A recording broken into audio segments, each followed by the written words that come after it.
Hi friends, welcome to my channel. AP ప్రభుత్వం రాష్ట్ర వ్యాప్తంగా కొత్తగా పెన్షన్లు మంజూరు చేసింది. వీరికి జూన్ 1 నుంచి నెలకి 10,000 రూపాయల చొప్పున అయితే ఇస్తారు.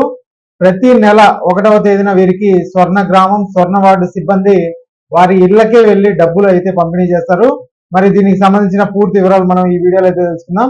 మీరు ఇంతవరకు నా ఛానల్ సబ్స్క్రైబ్ చేసుకోకుండా ఉంటే దయచేసి సబ్స్క్రైబ్ చేసుకోండి. అలాగే ఈ వీడియోకి ఒక్క లైక్ చేసి షేర్ చేసుకోండి. వీడియోని ఎక్కడా స్కిప్ చేయకుండా చివరి వరకు చూడండి. ఆలస్యం చేయకుండా వీడియోలోకి అయితే వెళ్ళిపోదాం. ఆంధ్రప్రదేశ్ ప్రభుత్వం కీలక నిర్ణయం తీసుకుంది. రాష్ట్రంలో దీర్ఘకాలిక వ్యాధులతో బాధపడుతున్న వారికి కొత్తగా పింఛన్లు మంజూరు చేసింది.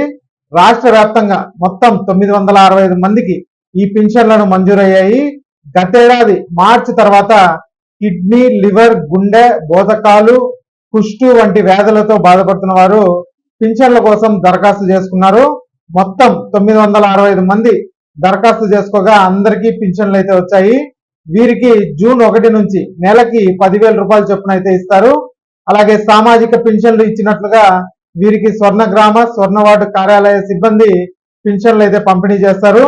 ఇక తలసేమియా, హెమోఫీలియా, సికిల్ సెల్ వ్యాధితో బాధపడే వారికి నెలకు 10,000 రూపాయల చొప్పున పింఛన్ అయితే ఇస్తారండి. అదే పక్షపాతంతో మంచానికే పరిమితమైన వారికి అలాగే తీవ్రమైన కండరాల వ్యాధితో బాధపడే వారికి కూడా నెలకు 15,000 రూపాయల చొప్పున పింఛన్ ని పంపిణీ చేయనున్నారు. అర్హులైన వారు పింఛన్ కోసం దరఖాస్తు అయితే చేసుకోవచ్చు. అంటే కొత్తగా ఈ సంవత్సరం ఎవరైనా అర్హులైతే ఉన్నారో వాళ్ళు దరఖాస్తు చేసుకోవచ్చు అని కూడా ప్రభుత్వం చెప్తుంది. వీరికి జూన్ నెల నుంచి కొత్త పింఛన్లకు సంబంధించి దరఖాస్తు ప్రక్రియ అయితే ప్రారంభించనున్నారు.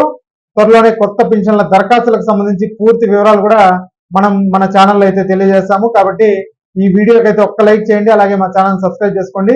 Thanks for watching.